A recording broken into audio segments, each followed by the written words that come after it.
Praise the Lord everyone. Good morning. Today Jesus saw me fellowship God of God. யோவான் 15ஆம் அதிகாரம் 7ஆம் வசனம். நீங்கள் என்னிலும் என் வார்த்தைகள் உங்களிலும் நிலைத்திருந்தால் நீங்கள் கேட்டுக்கொள்வது எதுவோ அது உங்களுக்கு செய்யப்படும். கர்த்தருடைய நாமத்துக்கு மகிமை உண்டாவதாக. இந்த காலை வேளையில யோவான் 15:7 சொல்லப்பட்டது போல ஆண்டவருடைய வார்த்தையை நம்ம நம்பணும்னா, அவருடைய நிலைச்சிருந்தோம்னா, அவருடைய நாமத்தில் நிலைத்திருந்தோம்னா, நம்ம என்ன கேட்குறோமோ அதை கர்த்தர் செய்வார்.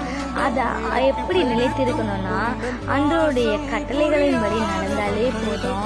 அவருடைய வார்த்தையில் நம்மளால் நிலைநிறுத்தி நிற்க முடியும். அது மட்டும் இல்லாமல் ஆண்டவர் சொல்கிறார், நான் சொன்னது செய்யும் அளவும் உன்னை கைவிடுவதில்லை அப்படின்னு சொல்லியிருக்கிறார். அப்போது நம்ம அவர் சொன்னதை செய்கிற தேவன். அப்போது நம்ம என்ன கேட்டாலும் அவர் செய்வார். அப்போது நம்ம என்ன பண்ணணும்? ஆண்டவருடைய வார்த்தைகளை, ஆண்டவருடைய கட்டளைகளை, அவருடைய கட்டளைகளின்படி நடந்தோன்னா நம் தேவைகள் யாவையும் அவர் சந்திப்பார்.